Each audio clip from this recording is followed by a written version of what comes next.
Hello everyone. In this short recording, I would like to show you how to rationalize the denominators.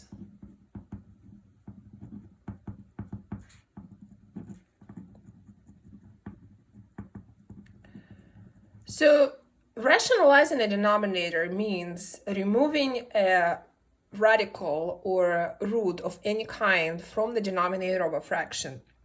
For example, if you're given a fraction 5 over square root of 3, you need to make sure that the square root of 3 turns into a regular 3 without any sort of root around it, because it's in the denominator and you should not have a root in the denominator.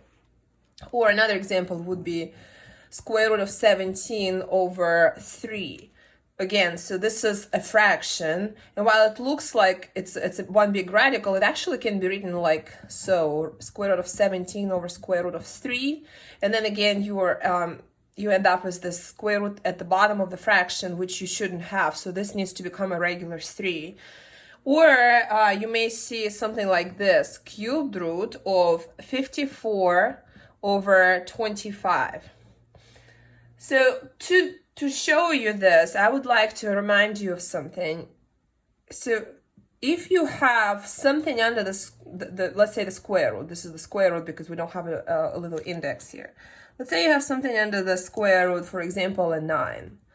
Well, we all know this is 3. Why is that a 3? Well, this is 3 because if you rewrite 9, you can represent it as 3 squared. And then what happens here is that the square root and the square, they cancel each other out, leaving you with just a 3. So that's why the square root of 9 is a 3.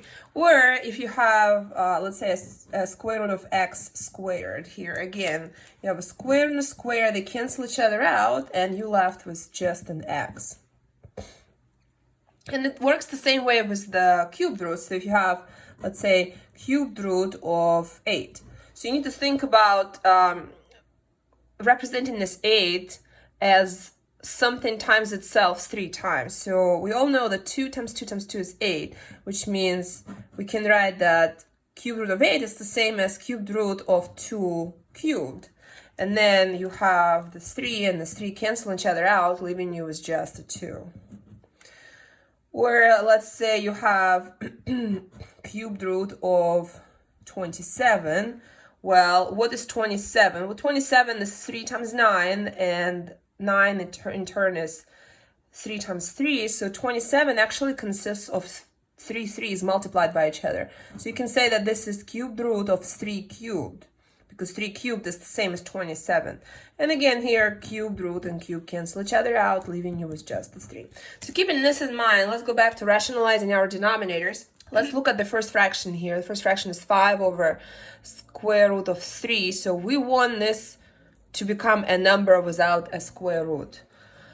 Here is what we're going to do. So 5 over square root of 3. So 3 again needs to become, square root of 3 needs to become a 3. And we need to keep this little rule in mind. So we basically need this 3 to be squared in order for the radical to go. And remember, squaring a 3 means nothing but multiplying it by itself. So that's what I'm going to do. I'm going to multiply the bottom by the square root of 3 and the top by the square root of 3. Because we can't just multiply excuse me, the bottom of the fraction. We have to multiply the bottom and the top. So that's what I did. And the only reason is so that I have 3 squared at the bottom and then they cancel with the radical. So let's look at the denominator. I have square root of 3 times another square root of 3, which gives me square root of 3 squared. And we know that the square root and square cancel each other out, and you're going to have just a regular 3 at the bottom. Now at the top you have a 5 and the square root of 3. 5 doesn't have a square root, so you cannot multiply 5 and 3 to make it a 15 of any sort. So you're going to have to just put them side by side, the 5 outside and the radical 3 underneath. And this is it. We rationalize the denominator. So 5 over radical 3 is the same as 5 radical 3 over 3. This cannot be canceled here because, again, this 3 is under the radical and this 3 is out. Just for the same reason you couldn't multiply 5 and 3, you cannot divide this 3 by this 3. So this is it. Now, similarly, let's look at radical 17 over radical 3. So radical 17 over radical 3. This is a different problem. Again, we want to rationalize, which means we want this radical 3 to become a 3 without a radical. To do that, I do the exact same thing. I multiply the top and the bottom by that radical 3. And we're going to have the same situation at the bottom. So square root of 3 squared, which becomes a regular 3 because the square root and the square cancel each other out. So at the top you have 17 times 3. Both of those are under the radical, so unlike the 5 and the 3 where we couldn't multiply, the 17 and the 3 here can be multiplied because they're both under the radicals. So that's going to be the square root of 51. And that's it. We rationalize the denominator. You do want to check if 51 can be split, and maybe some of the numbers can be pulled outside, but 51 consists of these two numbers, 17 and 3. You have no pairs that, you have nothing that is inside of 51 that's a pair of numbers that you can pull outside. So that's it. So finally, let's rationalize this cubed root problem. So we have cubed root of 54 over the cubed root of 25. Okay, so essentially keeping this whole thing about the square root and squaring canceling each other out, and the cubed root and cubing canceling each other out, we have the 25 here, and it's under the cubed root. So we need this number to be cubed, right? To be cubed in order for us to cancel this little 3 here if we cube it, and this little 3. So one way to go about it is to multiply the bottom by 2 extra cubed roots of 25s. And I'm going to write this in pencil because I will show you the easy way to do it. But one way to do it is to multiply it by the cubed root of 25 and another cubed root of 25. So now that you have 3 of the 25s, you can say cubed root of 25 cubed, and then you cancel them. And of course, you multiply the top by the same thing. So you can multiply a cubed root of 25 times another cubed root of 25, and then you will multiply 54 by 25 and by this 25, and that's going to be a huge number under the cubed root here that you will have to simplify. That's one way to do it, but there is an easier way. So instead of working with these large numbers, I'm going to notice that the cubed root of 25 is the same. So let's put this 54 back at the top. And then, so the cubed root of 25 is the same as cubed root of 5 times 5, because 25 is 5 times 5. What does 5 times 5 mean? Well, 5 times 5 means 5 squared. So what I have is cubed root of 54 over cubed root of 5 squared.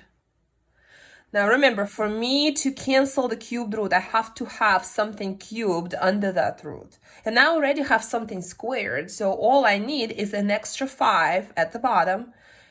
I already have 2 of them, so the extra one will give me 3 of them. So here's what I want to multiply the top and the bottom by. Cubed root of 5 and cubed root of 5. So remember, this is 5 to the second power, and then I have an extra 5. So all together at the bottom, I now have 5 to the third power. So my denominator is cubed root of 5 to the third power. And at the top, I'm going to multiply 54 by 5. So that's going to be 270. So cubed root of 270. Let's see, so the denominator here, the cubed root and cube cancel each other out, and that leaves me with just a 5. And then for the 270, I will need to try to simplify it. So let's see how that simplifies. So cubed root of 270, let's break it down. So the first two numbers that come to mind are 27 and 10. And then 10, of course, is 2 and 5. And then you would stop on this branch of your tree right here because 2 doesn't break and 5 doesn't break. And then 27, let's see, is 3 and 9.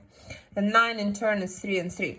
So all the numbers that comprise the number 270 are 3, 3, 3, 2, and 5. So these numbers are at the end of your tree. the numbers that didn't get broken down. So you're looking for the repetitions of 3 numbers, and we're looking for the repetitions of 3 numbers because you have the cubed root. Looks like you have 3 3s here. So when you're simplifying cubed root of 270, that whatever number makes up a triple, which in your case is a 3, goes to the front of your answers. So 3 goes outside. And then whatever didn't make up a triple, so in your case it's 2 and 5, which is a 10, goes back under the cubed root. So 3 cubed root of 10 is the simplified version of the cubed root of 270, which means our rationalized fraction here is 3 cubed root of 10 all over 5.